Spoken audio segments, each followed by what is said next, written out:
네, 안녕하십니까. 여러분들의 백만장자입니다. 화이팅입니다, 여러분. 오늘 삼성전자 주가는 조금 쉬어갑니다. 예, 쉬어가고 있는데, 자, 오늘 요분이 이야기한 걸 주제로 여러분들이 지금 가지고 있으신 고민, 제가 잘 알고 있거든요. 그 고민에 대한 해답을 한번 찾아가 보는 시간을 가져볼까 합니다. 자, 요분이 크리스토프 지금 부케, ASML 최고 경영자, CEO입니다. 요분이 네덜란드의 어떤 그 NRC라는 그 매체입니다. 매체. 여기에 하고 인터뷰를 했는데, 요때 그 질문을 했어요. 삼성전자에 대해서 어떻게 생각하냐, 앞으로 어떻게 될 것 같냐, 이분이 이제 이야기를 하셨는데, 자, 그 이야기를 제가 드리면서 지금 많은 분들이 가지고 계시는 고민이 삼성전자, 특히 제 영상을 보시는 분들 상당수가 장기 투자자분들이 많이 있으실 건데, 장기든 중기든 여러분 아마 그 고민을 가지실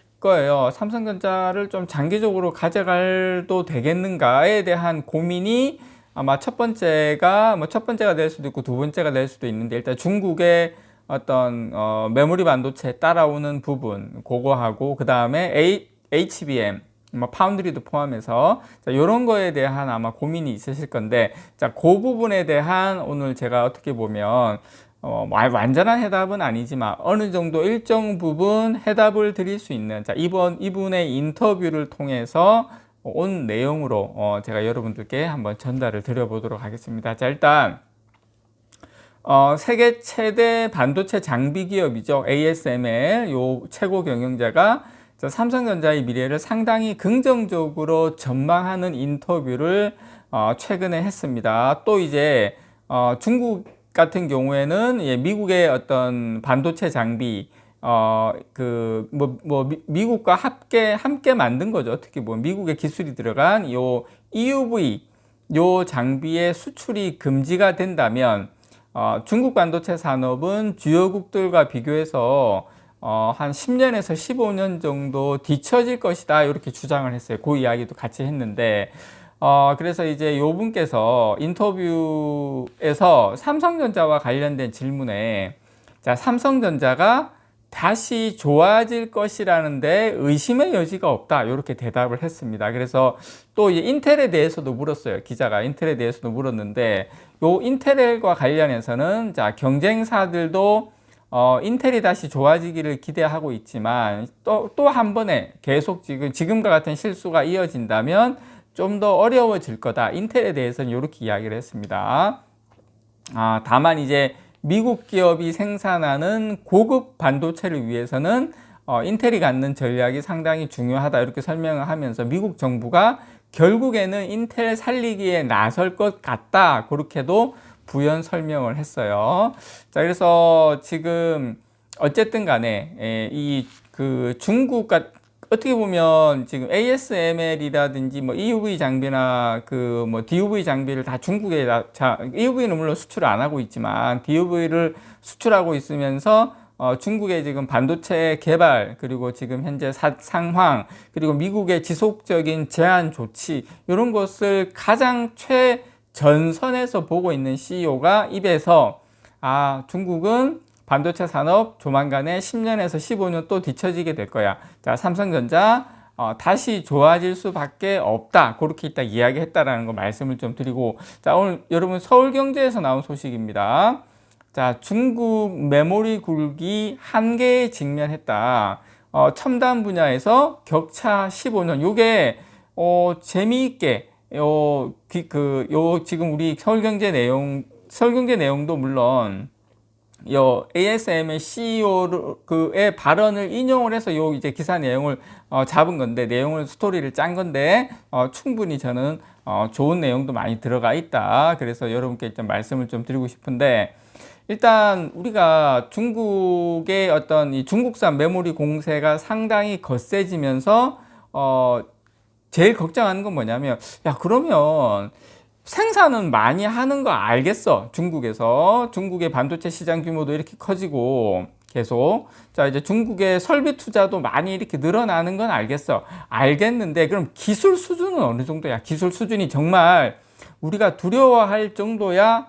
예, 특히 이제 중국의 1위 메모리 업체인 창신 메모리가 첨단 메모리인 DDR5 요 양산에 성공했다고 또 최근에 알려졌지 않습니까? 일부에서는 뭐 수율이 뭐 잘 나온다 어쩐다 이야기도 있는데 그것 때문에 조금 위기감이 좀 우리나라 국내 언론에서 상당히 불안한 듯한 이야기도 많이 있는데, 참고로 여러분, DDR5가 삼성전자가 언제 양산을 했냐면 2021년도입니다. 지금 2024년이기 때문에 어떻게 보면 중국하고의 기술력이 3년 거의 뭐 안쪽까지 좁혀진 것으로 볼 수는 있죠. 그렇게 보이기도 하는데, 그렇지만 제가 다시 한번 여러분께 말씀을 좀 드리고 싶은 것은, 이 중국의 이 반도체 굴기는 사실상 힘들다.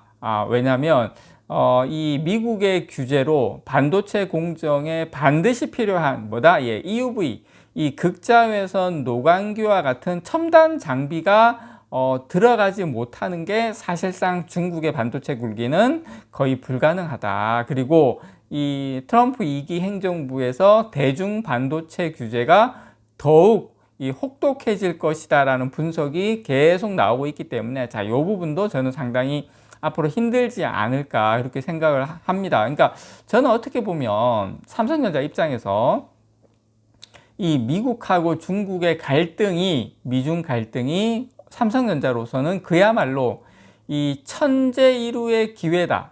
저는 그렇게 생각을 합니다. 이 구형 반도체 라인을 선단 제품으로 전환을 하고, 이건 이건 해야 될 거예요. 그리고 첨단 연구개발에 효율적인 투자를 통해서 중국하고의 확실한 격차를 이번에 좀 벌여놔야 된다. 그렇게 생각을 합니다. 지금 그 ASML이 최근에 미국에서 열린 IDM 2024에서 EUV 장비의 한 세대 위 버전이 있습니다.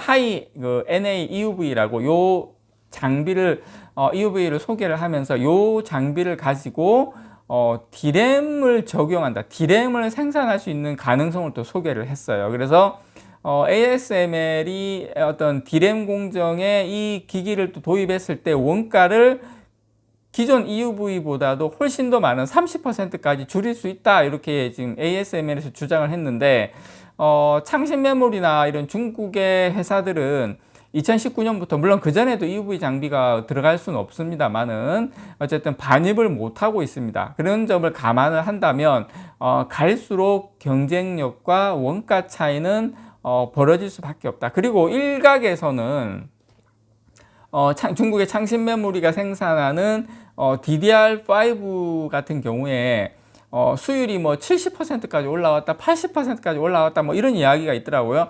제가 다시 한번 여러분께 말씀을 드리지만, 여러 경로로 저도 확인한 결과 창신 메모리가 생산하는 DDR5의 한계 수율이 여러 가지 이런 이유 때문에 10에서 20%에 불과하다는 게 업계의 거의 일반적인 견해다, 일반적인 어떤 진단이다라는 거 여러분께 다시 한번 말씀을 드립니다. 그리고 요 ASML 경영을 총괄하는 이 크리스토퍼 부케 CEO는 중국 반도체 기술력에 대해서 지금 첨단 분야는 앞으로 10년에서 15년 정도 뒤처질 가능성이 상당히 높다. 그리고 물론 이제 중국 내부에서 적극적으로 소재 부품 장비 개발로 해서 다양한 지금 장비들을 현지화하고 있기는 하지만 이게 중국 자체적으로 할 수 있는 데는 분명히 한계가 있다. 그래서 생산성, 여러 수율 문제로 원가,